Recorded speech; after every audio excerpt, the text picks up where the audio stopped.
दश धर्मं न जानन्ति धृतराष्ट्र निबोधतान् मतः प्रमतः उन्मतः श्रान्तः क्रुद्धो बुभुक्षितः लुब्धस्य कामी चेतेतसे तस्मादेतेषु सर्वेषु न प्रसज्जेत पंडितः। क्या कमाल की बात कहते हैं महर्षि वेदव्यास। महर्षि वेदव्यास एक उपाधि है, वेदव्यास उसकी एक उपाधि है। और उपाधि किसको मिलती है? वेदव्यास की। कहते व्यास गद्दी पर बैठे हैं आचार्य जी, लेकिन याद रखना सारे आचार्य व्यास गद्दी की योग्यता नहीं रखते। कौन सा आचार्य व्यास गद्दी की योग्यता रखता है? तो कहते हैं कि महर्षि वेदव्यास को जो उपाधि मिली, अर्थात जो वेदों में आर पार हो जाता है, जिसने चारों वेदों को ठीक प्रकार से अध्ययन किया, उसको वेदव्यास की उपाधि मिली। वेदों में आर पार हो गया। बड़े उच्च कोटि के ऋषि महर्षि वेदव्यास वे उपदेश कर रहे हैं, हे राजन, हे धृतराष्ट्र, जो 10 प्रकार के लोग होते हैं, जिनमें 10 अवगुण होते हैं, वे कभी धर्म को नहीं जान पाते। हाँ ना, क्या करो भाई? जिनके अंदर 10 अवगुण होते हैं, वे कभी बोलो धर्म को नहीं जानते। वे कभी राष्ट्र की रक्षा नहीं करेंगे, वे संस्कृति की रक्षा नहीं करेंगे। तो सबसे पहले कहते हैं मत है, अर्थात जो अभिमानी होता है, जिसके अंदर अहंकार हो जाता है, जिसके अंदर अहंकार कई प्रकार का होता है। मत कहते हैं जो नशे वाला है।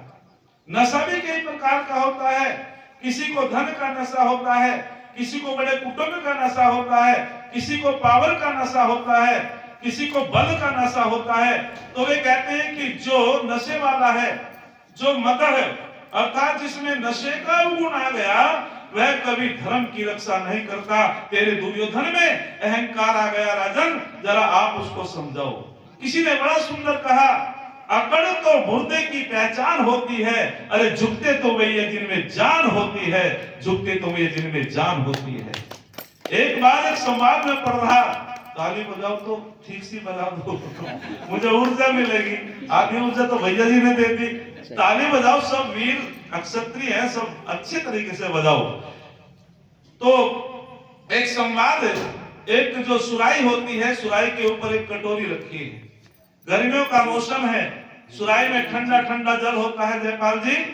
तो जब सुराई और कटोरी उसके मुख की रक्षा कर रही है, तो कटोरी ने कहा, एक बात मैं पूछना चाहती हूँ, जो भी तेरे पास आता है तू उसके पात्र को लबालब भर देती है, लेकिन तूने आज तक मेरे अंदर एक बूंद भी नहीं भरी। तो सुराई ने बहुत सुंदर उत्तर दिया। भी नहीं, सुराई ने बहुत सुंदर उत्तर दिया। सुराई ने कहा, सुन कटोरी, आपकी बात बिल्कुल सही है, तू मेरे मुख पे मेरी रक्षा करती है, जल की रक्षा करती है। हाँ, जो पात्र लेकर के मेरे पास आता है, अरे कुछ वो झुकता है, कुछ मैं झुकती हूँ, वो पात्र लबालब भर जाता है, लेकिन तू तो मेरे सर पे बैठी हुई है, इसलिए तेरे अंदर एक बूंद भी पानी नहीं आती है। यदि सास का आशीर्वाद चाहती है बहुए, तो उनको झुकना पड़ेगा, और यदि झुकेगी नहीं तो आशीर्वाद मिलने वाला नहीं है। तो तभी तो कहा है कि जो वास्तविक रूप से विनम्र हो जाता है, तेरे दुर्योधन में तो अहंकार आ गया, तेरा दुर्योधन तो अभिमानी है, अभिमान श्रीयभंती, अर्थात जहाँ अभिमान होता है वहां से लक्ष्मी भी चली जाती है। और दूसरी बात बड़े कमाल की कही, फिर कहा मत है परमत है, अर्थात जो आलसी होता है, तामसिद्धि जो प्रमादी होता है, वह भी धर्म की रक्षा नहीं करेगा, वह भी राष्ट्र की रक्षा नहीं करेगा। प्रमादी जानते हो, कभी कभी व्यक्ति स्नान भी कर लेता है, और स्नान कर लिया तो आलस से दूर हो जाता है, लेकिन फिर भी कहता आज तो मन नहीं कर रहा कोई कार्य करने को। अर्थात मन के अंदर जो शिथिलता आती है उसको प्रमाद कहते हैं। बहन जी जरा ध्यान देंगे, मेरा मन इधर उधर फिर भटक जाता है, कोई शंका हो तो 10 मिनट बाद में दे दूंगा, लेकिन सुनो ध्यान से। परमत है, अर्थात जो प्रमादी होता है वह भी कभी धर्म की रक्षा नहीं करेगा। मध्य काल में एक युग ऐसा आया और कहना शुरू कर दिया लोगों ने, अजगर करे ना चाकरी, पंछी करे ना काम, और कह गए दास मनु का सबके दाता राम। कोई कर्म करने की आवश्यकता नहीं है। अजगर किसकी नौकरी करता है, पंछी किसका कार्य करता है, परमात्मा सबको देता है। लेकिन मेरे योगेश्वर कृष्ण महाराज जी क्या कहते हैं महाभारत में और गीता में और वेद में, अकर्मा दस्यु, जो कर्म नहीं करता वो तो दस्यु है, न कर्म करने वाले को पाप लगता है। हे अर्जुन, तू कर्महीन हो गया, और जो पुरुषार्थ से गिर जाता है वो कभी उन्नति को प्राप्त नहीं होता है। पुरुषार्थी व्यक्ति आगे बढ़ता है। तो इसीलिए प्रमादी व्यक्ति एक भाग्य के सहारे रहता है। इन भाइयों ने जो उन्नति की, इनका पुरुषार्थ है, परिश्रम है, इन्होंने विद्या को प्राप्त किया है। और जो केवल भाग्य के सहारे बने रहते हैं, निश्चित रूपेण उनकी उन्नति नहीं होती भाई। तो कहते हैं कि प्रमाद जब व्यक्ति के अंदर आ जाता है कि बाबा जी ने तो कमा करके बहुत कुछ दे दिया, पिताजी ने धन दे दिया, हमें क्या जरूरत है करने की, उनका निश्चित पतन होता है। व्यक्ति को पुरुषार्थी होना चाहिए। मैं वैसे ही नहीं कह रहा, यदि मैं आर्य समाज का उपदेशक हूं, मैं दिन रात पुरुषार्थ करता हूं, और पुरुषार्थ करने वाला व्यक्ति जब बोलता है उसका प्रभाव पड़ता है। अकर्मा दस्यु, जो कर्म नहीं करता है वो तो दस्यु है, उसको पाप लगता है। बिना परिश्रम के भोजन करने वाले को भी पाप लगता है। हमको परिश्रमी होना चाहिए, मेहनती होना चाहिए। और फिर तीसरी बात कही, उन्मत्त है। महर्षि वेद व्यास कहते हैं कि तेरा दुर्योधन हे धृतराष्ट्र उन्मत्त हो गया, पागल हो गया, धन के पीछे पागल हो गया। अरे जो धन के पीछे पागल हो जाता है, निश्चित रूप में उसका पतन होता है। कभी व्यक्ति को स्वार्थी नहीं होना चाहिए, पुरुषार्थी होना चाहिए। परिश्रम करो, धन कमाओ, लेकिन दूसरे के धन में इच्छा मत रखो भाई।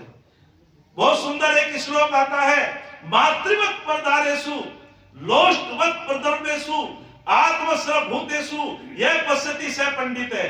अरे कौन है विद्वान, कौन है राष्ट्र का भक्त, कौन है वीर, कौन है जितेंद्रिय, किसे कहते हैं आर्य, कौन है पंडित, कौन है ब्राह्मण, कौन है धर्मात्मा। तो कह दिया मातृवत प्रदारेषु, अर्थात जो अपनी माता की आयु की जितनी संसार में माता होती है, जो दूसरी महिलाओं को माँ का सम्मान देता हो, बस वही तो जितेंद्रिय होता है, वही पंडित होता है, वही धर्मात्मा होता है। बहुत बढ़िया बात है। जो दूसरे की बहन को अपनी बहन का सम्मान देता है। महाभारत के ऋषि ने कहा, आत्मन है प्रतिकूलानि परेशान समझ रहे। अरे जैसा जैसा व्यवहार हम अपने लिए चाहते हैं, वैसा वैसा व्यवहार हमें दूसरों के लिए करना चाहिए। यही तो धर्म है, यही तो वास्तविक रूप से धर्म के लक्षण होते हैं। मैं चाहता हूं कि मेरी बहन को अच्छी दृष्टि से देखे, तो मुझे भी दूसरे की बहन को अपनी बहन समझनी चाहिए। जैसा जैसा व्यवहार मैं अपने लिए चाहता हूं, वैसा व्यवहार दूसरों के लिए करें, इसी का नाम धर्म होता है। और कह दिया लोष्टवत प्रदर्भेषु, दूसरे के धन को मिट्टी का ढेला समझो। अरे परमात्मा से प्रार्थना करो कि हे ईश्वर, जो मेरे भ्राता की उन्नति है, इसकी उन्नति मेरी तो उन्नति है, मुझे भी पुरुषार्थ करना चाहिए, हमको शांति मिलेगी। और यदि हमारे अंदर द्वेष उत्पन्न हो जाता है तो हम अशांत हो जाते हैं। तेरा दुर्योधन पांडवों के हिस्से को मारना चाहता है, वो इतना स्वार्थी हो गया है, आप उसको सदुपदेश करो। तो उन्होंने बहुत सुंदर बात कही, उन्मत्त, जब व्यक्ति पागल हो जाता है धन के पीछे, उसका पतन होता है। और आगे कहा क्रुद्धो, अच्छा जो क्रोधी व्यक्ति होता है उसे, जो क्रोधी व्यक्ति होता है उसे दूसरे शत्रु बनाने की कोई आवश्यकता नहीं होती। भ्राता जी, दूसरे शत्रु बनाने की कोई आवश्यकता नहीं होती। जो क्रोधी होता है उसका स्वयं का क्रोध उसको अंदर से जलाता रहता है, वो स्वयं उसको उसका पतन करता रहता है। किसी पत्नी ने अपने पति से कहा, आप जब भी आते क्रोध में बोलते हो, आप मुस्कुरा के नहीं बोलते। तो बड़ी सुंदर बात कही, तुम्हारी शान न घटी होती, तुम्हारा रुतबा न घटा होता। तुम्हारी शान न घटी होती, तुम्हारा रुतबा न घटा होता। अरे जो तुमने गुस्से में कहा, एक बार हंसकर कहा होता। जो तुमने गुस्से में कहा, एक बार हंसकर कहा होता। जिस बात को तुम गुस्से में बोलते हो, यदि मुस्कुरा के बोलो तो शांति की स्थापना हो जाती है। कहते हैं कि शांति दूत बनकर के गए योगेश्वर कृष्ण। वे चाहते थे कि युद्ध का परिणाम बड़ा भयंकर है, वे चाहते थे कि अमन हो, शांति हो। लड़ाई विनाशकारी होती है, उससे जो है बहुत बड़ा विनाश होता है, अर्थ की हानि होती है, जन की हानि होती है, राष्ट्र की हानि होती है। तो जब शांति दूत बनकर के योगेश्वर कृष्ण जी गए और उन्होंने अपना वहां पक्ष रखा कि पांडवों का हिस्सा पांडवों को दे दो, तो दुर्योधन ने कहा कि हे योगेश्वर कृष्ण महाराज, मैं सुई की नोक बराबर भी जमीन नहीं दूंगा। बोले आप फटी हो, आपके अंदर जो है एक प्रकार से अधर्म के लक्षण बोल रहे हैं, आप ऐसा मत करो। बार बार समझाने से दुर्योधन ने कहा बिल्कुल नहीं दूंगा, सुई की नोक बराबर जमीन नहीं दूंगा। तो योगेश्वर कृष्ण ने एक बात कही कि दुर्योधन क्यों विवश करता है अपने सौ पर अपनी माता को रोने के लिए। जरा शब्दों पे ध्यान दो, क्यों विवश करता है अपने सौ पे अपनी माता को रोने के लिए?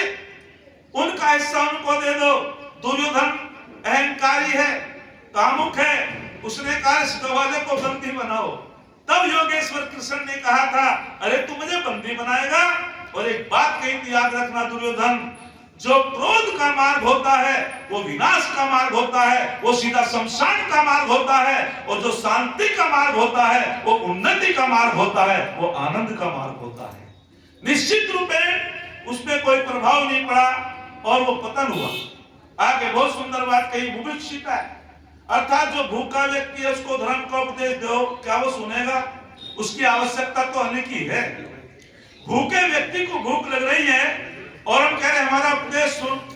कभी कभी हमको देखना चाहिए हमारे पड़ोस में कोई भूखा तो नहीं है, उसी का यज्ञ करना सफल होता है। जो यज्ञ के साथ साथ में, आ जाओ बाबा जी, आ जाओ, आपका स्वागत है। उसी का यज्ञ करना सफल होता है जो यज्ञ के साथ साथ में अन्न से भी अतिथियों का सत्कार करता है, भूखे को भोजन खिलाता है। यज्ञ की एक विस्तृत व्याख्या होती है। तो बुभुक्षित है अर्थात दरिद्र कौन है? कौन दरिद्र है? तो बहुत सुंदर उत्तर दे दिया गया, कभी कभी व्यक्ति भूख से तो शांत हो जाता है लेकिन नीति नहीं बरती। बहन जी, हो जाता है नहीं, भूख से तो शांत हो गया लेकिन नीति नहीं बरती। तो यहाँ उपदेश दे रहे महर्षि वेदव्यास कि तेरे बेटे की नीति बिगड़ गई। और जहां नीति और नेता बिगड़ जाता है उस देश का वो लोग पतन होता है। जहां नीति भी बिगड़ जाए और नेता भी बिगड़ जाए उसका पतन होता है। तो दुर्योधन तो नेता थे उस समय के, तो उन्होंने कहा कि तेरे बेटे की नीति बिगड़ गई। अच्छा, दरिद्र और गरीब में क्या अंतर है? क्या एक ही इसका अर्थ होता है? अलग अलग होता है। दरिद्र किसे कहते हैं, गरीब किसे कहते हैं, इनमें बहुत अंतर होता है। बोले दरिद्र तो बड़े बड़े पैसे वाले भी हो जाते हैं। बोले कैसे? दरिद्र उसे कहते हैं जो दुर्गति को प्राप्त हो जाता है। अच्छा, दुर्योधन दुर्गति को प्राप्त हुआ, सदगति को बोलो, हाँ ना तो करो। दुर्गति को हुआ था, सदगति को? दुर्गति को। क्या धन की कमी थी? बहुत था धन तो। क्या रावण दुर्गति को प्राप्त हुआ, सदगति को? क्या धन की कमी थी? तो दरिद्र उसे कहते हैं जो दुर्गति को प्राप्त हो जाता हो, और गरीब उसे कहते हैं जिसका धन का अभाव हो। वो कोई भी हो सकता है लेकिन उसकी नीति अच्छी होती है गरीब आदमी की। गरीब को उस जगह रखा जाता है, नीति अच्छी है। हाँ, कोई बात नहीं, धन का अभाव है, लेकिन जो दुर्गति को प्राप्त हो जाता है कौन दरिद्र है? यस्य तृष्णा विशाला, अर्थात जिसकी विशाल तृष्णा हो जाती है, जो दूसरे के धन को अपना समझता है, उसे दरिद्र कहते हैं। और वो दुर्गति को प्राप्त हो जाता है, और जो दुर्गति को प्राप्त हो जाता है उसका यह लोक भी बिगड़ जाता है और परलोक भी बिगड़ जाता है। इसलिए वे उपदेश दे रहे हैं महर्षि वेदव्यास। और आगे बहुत सुंदर बात कही, आगे कहा कि लुब्धस्य, अर्थात जो लोभी होता है, लंबरदार जी, जो लोभी होता है वो भी दुर्गति को प्राप्त होता है। जो दूसरे के धन को अपना धन समझता है, जो केवल अपने धन को अपना धन समझता है, पुरुषार्थ करता है, मेहनत करता है, निश्चित रूप में उसको शांति मिलती है। और जो दूसरे के धन को अपनाना चाहता है उसकी शांति भंग हो जाती है। तो लोभी व्यक्ति को भी शांति नहीं मिलेगी, वो भी धार्मिक नहीं हो सकता। और मैं विस्तार से ना बोलते हुए इस श्लोक की व्याख्या संक्षिप्ति कर रहा हूं। आगे बहुत सुंदर बात कही, लुब्धस्य, आगे कहा कामी, अरे कमाल है, आगे कहा कामी और भीत, अर्थात जो भीत है, जो डरा हुआ है, उसको भी कभी धर्म वो भी धर्म के अंतर्गत नहीं आता है, जो भयभीत है, जिसके अंदर भय उत्पन्न हो गया है, जिसने आत्मा को नहीं जाना है, परमात्मा का साक्षात्कार नहीं किया है, वो व्यक्ति भयभीत है। ऐसा व्यक्ति धार्मिक नहीं होता है।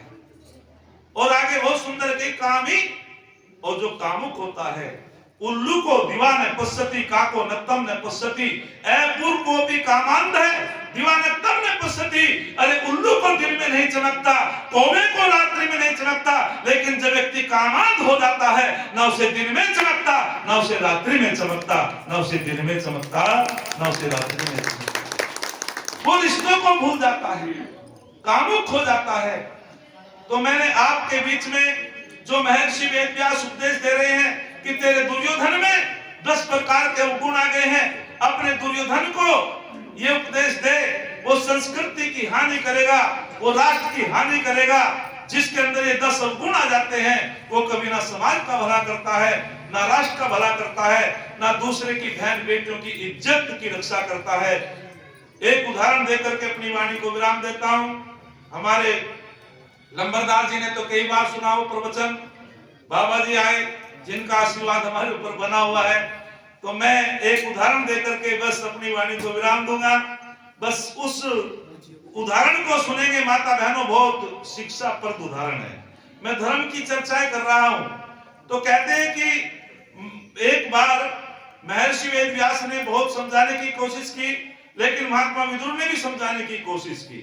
धृतराष्ट्र मोह में अंधा था, पुत्र मोह में अंधा था, आंखों से भी अंधा था, बुद्धि से भी अंधा हो गया था मोह में। तो महर्षि हमारे महामती विदुर महाराज जी कहते हैं कि राजन, आपको मैं एक उदाहरण देना चाहता हूं कि कुछ समय पहले एक राजा प्रहलाद हुआ करते थे, उनके बेटे का नाम विरोचन हुआ करता था। एक आचार्य का पुत्र सुधनवा था। राजा कितना न्यायकारी हुआ करते थे, राजा कभी अन्याय नहीं करते थे। आप पुत्र मोह में न्याय अन्याय को भूल गए, आप पुत्र मोह में धर्म धर्म को भूल गए। ऐसा उपदेश दे रहे हैं महामती विदुर। कहते हैं कि एक केसरी नाम की बड़ी सुंदर कन्या है, और विरोचन भी उससे शादी करना चाहता है, सुधनवा भी उससे शादी करना चाहता है, लेकिन केसरी कहती है, वो भी विदुषी है, पढ़ी लिखी है। केसरी कहती है जो तुम दोनों में श्रेष्ठ होगा, मैं शादी उससे करूंगी। अब विरोचन राजा का लड़का है।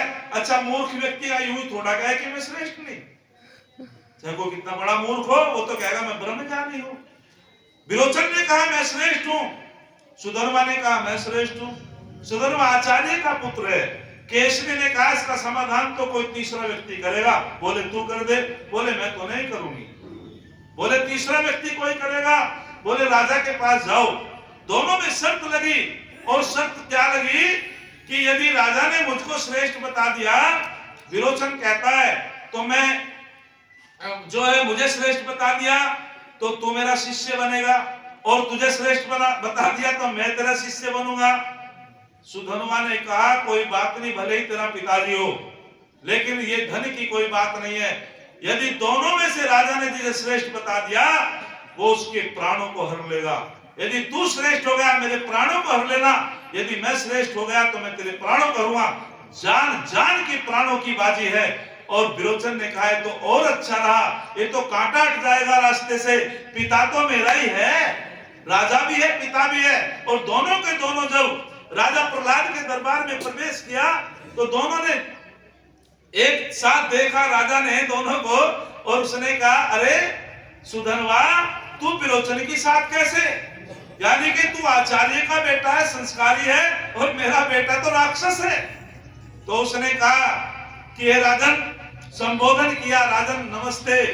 और विरोचन ने कहा महाभारत में पढ़ना, क्या कमाल का उदाहरण है। तो विरोचन ने कहा कि सुन प्रहलाद, हमारे गांव में कई पुत्र अपने माँ बाप का नाम लेते थे, मुझे बड़ा अटपट सा लगता था। तो मैंने कहा ये नाम लेकर के बुलाते अपने पिताजी को। तो जब मैंने महाभारत पढ़ा, महात्मा विदुर को पढ़ा कि चलो महाभारत में भी था विरोचन, वो भी अपने बाप का नाम लेकर के पुकारता था, बाबूजी वो भी अपने बाप का नाम लेता था। तो विरोचन ने कहा अच्छा चाचा का नाम ऐसे लेते हैं जैसे भतीजा, यहां भी सुनो व्यवहार की बात। इन्हें बराबर वालों को उठा को सो रहे, हाँ, तो व्यवहार की बात सुनो। उसने की सुन प्रहलाद, तू राजा भी है, मेरा पिता भी है, हम दोनों में एक शर्त लगी है। क्या शर्त लगी है? कि केसरी नाम की सुंदर लड़की से मैं भी शादी करना चाहता हूँ, सुधनवा भी शादी करना चाहता है, जो दोनों में श्रेष्ठ होगा वो शादी करेगा। तो यहाँ सुधनवा विरोचन को रोकता है पूर्ण विराम लगा करके। क्या कहता? सुन भाई, हमारी आदियों की ऐसी संस्कृति नहीं जो अपने पिता का नाम लेता हो, अपने गुरु का नाम लेता हो, अपने जो है आचार्यों का नाम लेता हो, अपनी माँ का नाम लेता हो, और जो अपने माता पिता गुरु का नाम लेता है उसकी आयु घट जाती है, उसका अपयश फैलता है। जो नाम लेकर के पुकारता है, देखो शिक्षा। और तू अनार्य है विरोचन, हम आर्यों की संस्कृति ऐसी नहीं। हम आर्य तो अपने माता पिता आचार्य का नाम नहीं लेते, उनको जो संबोधन करते हैं, नमस्ते करते हैं। तो तू तो बहुत असभ्य व्यक्ति है। बोले मुझे भाषण ना दे, बात वो है जो शर्त लगी। बोले ठीक। तो जब राजा के पास ये उन्होंने अपना संवाद सुना दिया तो राजा धर्म संकट में आ गया। माता धर्म संकट में आ गया और राजा को लगा यदि मैं धर्म की रक्षा करता हूं तो बेटा हाथ से निकल जाएगा, और यदि मैं बेटे की रक्षा करता हूं तो धर्म की हत्या करूंगा। यह उदाहरण महात्मा विदुर समझा रहे धृतराष्ट्र को, राजा ऐसा होना चाहिए। और वो अपनी देवी के पास गया।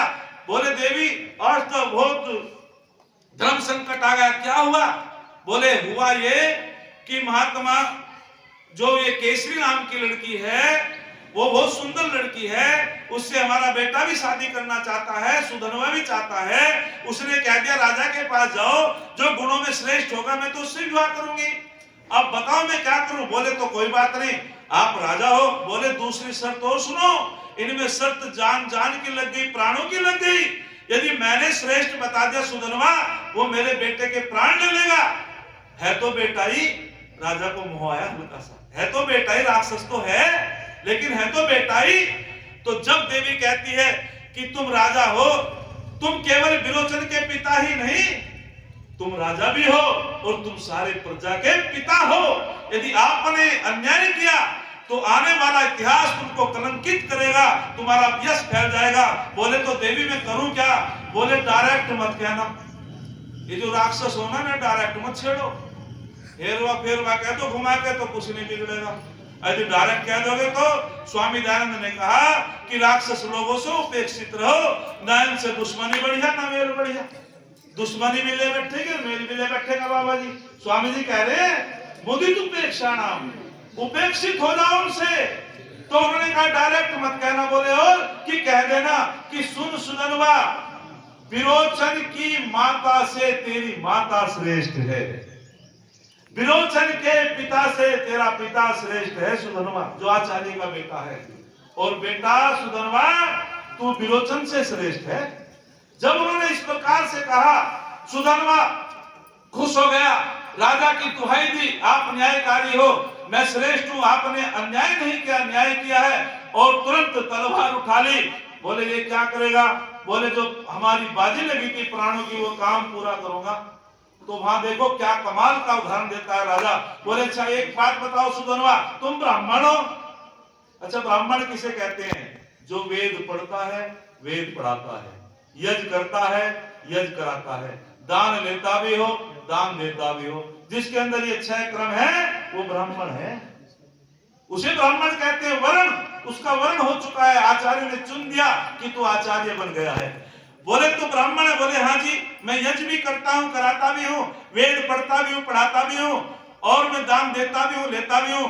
बोले तो बेटा श्रेष्ठ तो तू ही है, गुणों में तू गुणवान है, चरित्रवान है, सदाचारी है।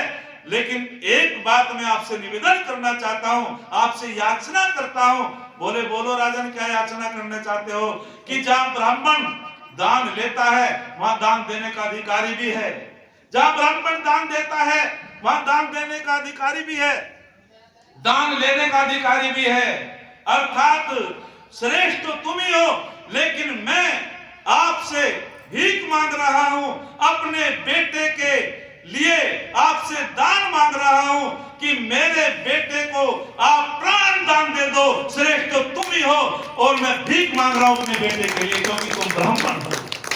तब उसने कहा था, राजन वास्तविक आपने मुझे वचनों में वचनबद्ध कर दिया है, चारों तरफ से घेर दिया है, इसलिए मैं प्राणों का दान देता हूं। तो तब कहा था, धर्म एव हतो हंति धर्मो रक्षिति रक्षित है, तस्मात् धर्म न हंतव्यो मानो धर्मो हतो वधि। अरे जो धर्म की रक्षा करता है, धर्म उसकी रक्षा करता है, जो धर्म को मार डालता है, धर्म उसको मार डालता है। राजा ने धर्म की रक्षा की तो धर्म ने उसके परिवार की रक्षा की। हे माता बहनों भाइयों, धर्म की रक्षा करने वाला जो होता है उसकी परमात्मा रक्षा करता है, और जो धर्म की रक्षा नहीं करता निश्चित रूपेण धर्म उसको, मरा हुआ धर्म भी उसको नष्ट कर देता है। धर्म का मतलब तिलक लगाना नहीं है, न कलावा बांधना है। अरे जिस कार्य के करने में भय लज्जा शंका उत्पन्न नहीं होती वो धर्म के अंतर्गत होता है, और जिस काम के करने में भय लज्जा शंका उत्पन्न होती हो वो धर्म होता है। हमें ऐसे कार्य करने चाहिए ना हमको भय लगे ना लज्जा लगे। अधिक ना बोलते हुए मैं आप लोगों का बहुत बहुत धन्यवाद करता हूँ। एक छंद कह करके जिस ऋषि दयानंद की बदौलत आज हम इस मंच पे बैठे, उस स्वामी जी के लिए समर्पित करता हूँ। अरे हम प्यादे थे वजीरों में गिने गए। प्यादे कहते हैं सिपाही को। अरे हम प्यादे थे वजीरों में गिने गए, हम प्यादे थे वजीरों में गिने गए, हम फकीर थे अमीरों में गिने गए। ऐ दयानंद तेरा सानिध्य कहाँ मिला, हम कांच के टुकड़े थे हीरो में गिने गए, हम कांच के टुकड़े थे हीरो में गिने गए। आज बाबा मनसाराम जी की पुण्य स्मृति, जो बाबा जी के बहुत अच्छे कार्य रहे, सामाजिक कार्य रहे, उनके बेटे अपने पिता के व्रत को पूर्ण कर रहे हैं। मैं इस परिवार के लिए साधुवाद देना चाहता हूं। आज माता पिताओं को वृद्धाश्रम में छोड़ आते हैं। अरे जो अपने माता पिताओं की पुण्य स्मृति मनाते हैं, उनके प्रति श्रद्धा रखते हैं, वास्तविक वे पुत्र कहलाने योग्य होते हैं। पुत्र उसे कहते हैं जो पुत्र नामक नरक से बचा करके अपने माता पिता को सुख प्रदान करता हो, वो पुत्र की संज्ञा में आता है। और पिता उसे कहते हैं जो रक्षा करता हो, संस्कार देता हो, जो हर चारों तरफ से उनका जो है एक प्रकार से विकास करता हो, उसका नाम पिता होता है। अरे पिता तो वो जन्नत का प्रवेश द्वार है, और माता के चरणों के नीचे ही जन्नत होती है। जिसको प्यार पिता से है, माँ प्यारी सी है, वो सुपुत्र सुकुमार है। कर लो अपने माता पिता की सेवा, इन्हीं के चरणों में मथुरा काशी हरिद्वार है, इन्हीं के चरणों में मथुरा काशी हरिद्वार है। इति ओम सम। आप लोगों का धन्यवाद, बहुत बहुत धन्यवाद। नमस्ते। शास्त्री जी,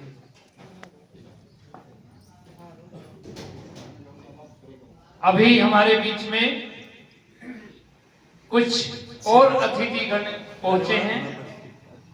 मैं उनका हृदय से आभार और धन्यवाद करता हूं, अभिनंदन करता हूं। हमारे बीच में हमारे अभी 3 महीने पहले जो हमारे समधी बने हैं, एजीएम नोएडा विकास प्राधिकरण श्री